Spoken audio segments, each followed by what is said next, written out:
Assalamualaikum dan salam sejahtera. Nama saya Muhammad Syami bin Anwar, nombor matrik CB200100. Pengenalan bagi projek ini adalah bimbingan sebagai pemberian bantuan dan pertolongan kepada seseorang individu yang melibatkan pembentukan matlamat agar dapat menentukan tindakan atau keputusan yang wajar diambil dalam kehidupan mereka. Manakala, kaunseling diambil daripada perkataan Inggeris iaitu counsel yang membawa maksud untuk mendapatkan, memberi, mengambil dan mendengar nasihat serta memberikan sokongan kepada seseorang individu yang mempunyai masalah. Akhir sekali, bimbingan dan kaunseling bertujuan untuk mengatasi konflik seseorang individu yang sedang mengalami perubahan dari segi tingkah laku dan memberikan bimbingan melalui kaunselor. Nama saya Pavitra Rajendra. Saya akan membentangkan bahagian sorotan kajian. Di bahagian sorotan kajian pertama adalah definisi kaunselor. Definisi kaunselor ialah individu yang dilatih dalam bidang bimbingan dan kaunseling yang mengadakan atau memberikan perkhidmatan kaunseling bagi suatu bayaran yang telah ditetapkan atau apa-apa balasan lain serta mempunyai hubungan yang terapotik dengan klien.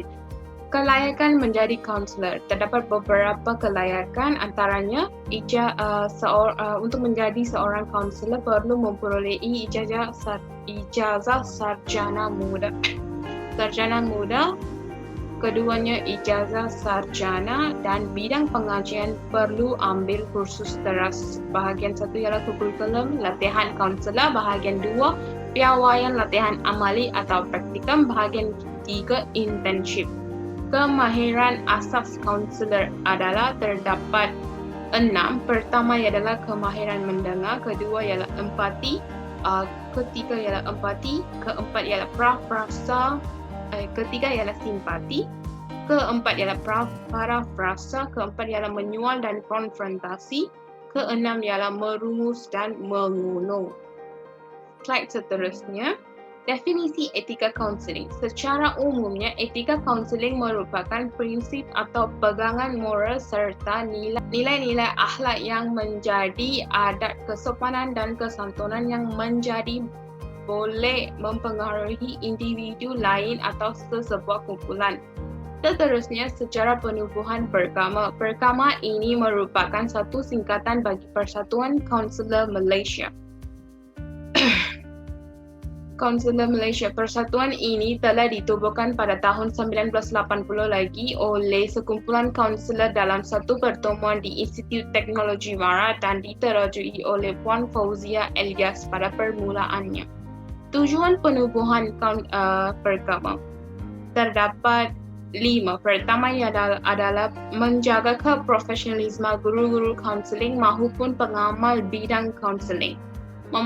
Keduanya memajukan profesional ahli-ahli perkama. Ketiga ialah memberikan latihan insentif kepada guru-guru kaunseling. Keempat ialah memberikan latihan insentif kepada guru-guru kaunseling. Kelima ialah mewujudkan identiti keharmonian dan kerjasama dalam kalangan ahli-ahli serta mengukuhkan disiplin melalui perkongsian maklumat dalaman dengan melalui perkama. Assalamualaikum warahmatullahi wabarakatuh. Nama saya Nur Syaidah Nadia Tikasno.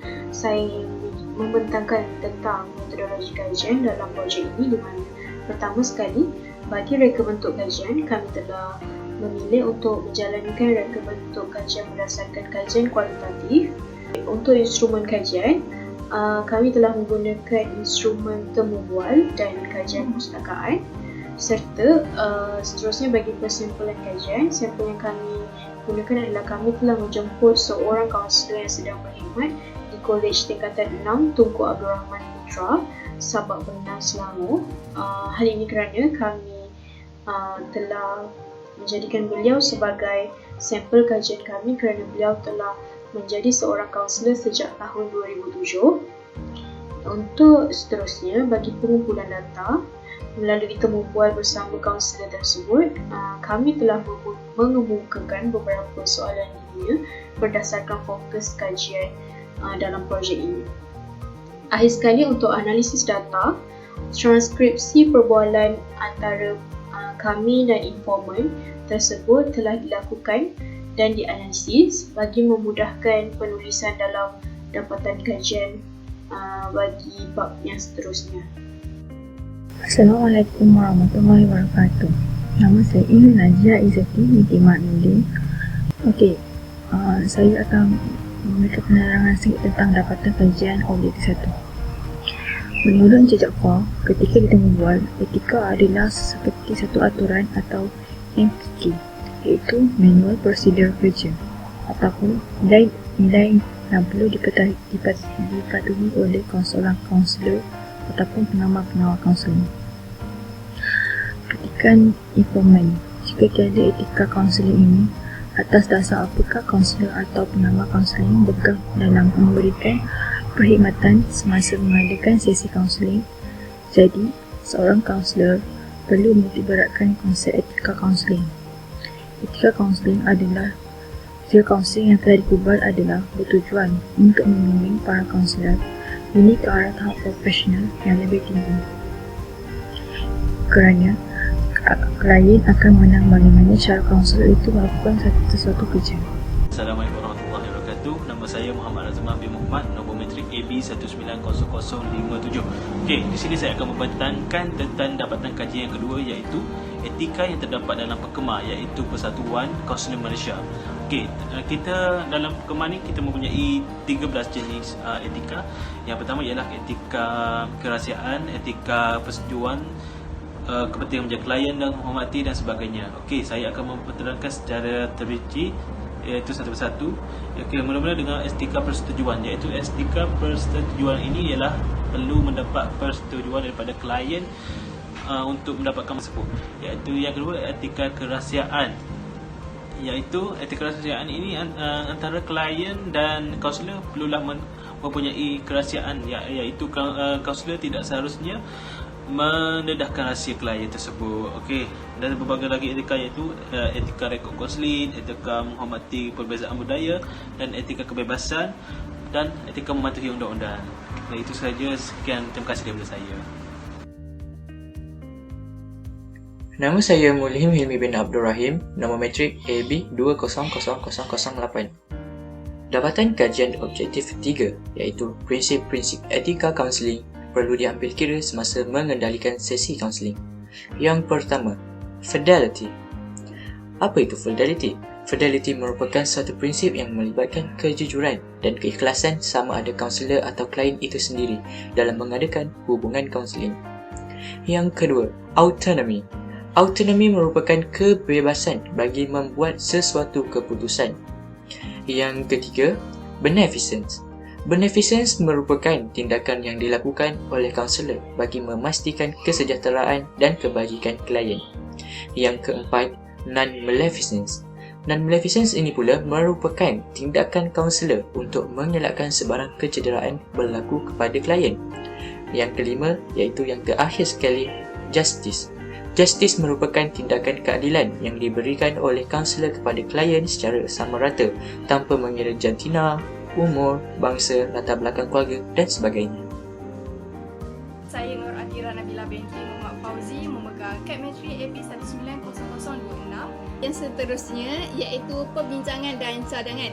Berdasarkan hasil kajian, kami telah membincangkan 3 perkara, iaitu kepentingan etika kaunseling, rasional etika kaunseling dan isu-isu etika kaunseling. Okey, dari aspek kepentingan adalah untuk memastikan agar tidak berlakunya penyelewengan oleh kaunselor semasa mengendalikan sesi kaunseling, seperti mengambil kesempatan ke atas kelemahan klien. Yang kedua adalah untuk menjaga kebajikan klien. Okey, dari segi rasionalnya pula, etika kerahsiaan adalah untuk menutup keaiban klien, dan etika keadilan dan kesejahteraan adalah untuk memastikan kesejahteraan dari segi fizikal, emosi dan psikologi klien. Okey, isu-isu etika kaunseling adalah seperti isu kerahsiaan, isu transference dan isu pertimbangan. Okey, dari segi cadangannya pula adalah yang pertama, pemakaian etika. Okey, setiap kaunselor harus memakai etika dengan betul agar keprofesionalan kaunselor dapat dipertingkatkan. Okey, yang kedua adalah memantapkan kecekapan. Okey, memantapkan kecakapan ni adalah penting untuk kaunselor mengendalikan sesi kaunseling yang cekap dan berkesan. Saya Nur Zaida binti Muhammad Zaidi, DD 170041 yang akan menerangkan kesimpulan daripada wawancara guru kaunseling ini. Kesimpulannya, perkama telah ditubuhkan untuk membantu meningkatkan mutu kaunselor dalam menjalankan tugas mereka. Selain itu, etika kerahsiaan menjadi keutamaan dan sangat ditekankan dalam perkhidmatan kaunseling bagi menggalakkan kaunselor mengarah ke tahap profesional.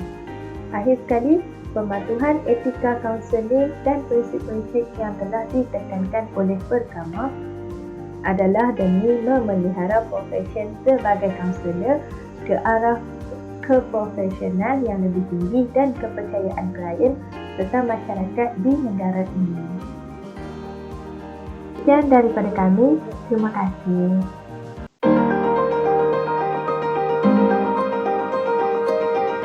Cik Jaafar bin Abdul Rahman. Beliau merupakan seorang kaunselor di Kolej Tingkatan 6 Tunku Abdul Rahman Putra, Sabak Bernam, Selangor. Jadi antara tujuan tertubuh yang pertama ni Jena, tak lain dan tak bukan ialah untuk menjaga keprofesionalisme guru-guru kaunseling ataupun pengamal-pengamal kaunseling itu sendiri. Jadi kita kata kalau tak ada etika, atas dasar apa guru kaunseling itu mengamalkan kaunseling? Tak ada panduan lah kan, tak ada guide, tak ada peraturan, tak ada nilai yang dimasukkan dalam perkhidmatan ini. Jadi sebab itulah diwujudkan etika kaunseling ini sebagai peraturan yang perlu dipatuhi oleh semua pengamal-pengamal kaunseling. Jadi contohnya, nak senang lah, kalau nak senang kita kata, nak senang kita ambil etika kerahsiaan je. Mungkin kaunselor klien tu dah mengikat rahsia, okey mungkin tak boleh pecah. Tiba-tiba luahan masalah itu tiba-tiba ada pihak ketiga yang tahu. Ada pihak ketiga yang tahu masalah klien. Rupa-rupanya klien ini dah pun bercerita terlebih dahulu, dah cerita kepada orang lain sebelum dia berjumpa dengan kaunselor tersebut. Jadi berdasarkan etika inilah, wujudnya etika inilah dia sebenarnya diprotek kaunselor daripada dikenakan tindakan undang-undang. Kepercayaan orang kepada pengamal kaunseling, kepercayaan orang sendiri, kepercayaan kepada guru-guru kaunseling 100% kan? Jawablah kalau berani. Ya. Kepercayaan kepada guru kaunseling 100%.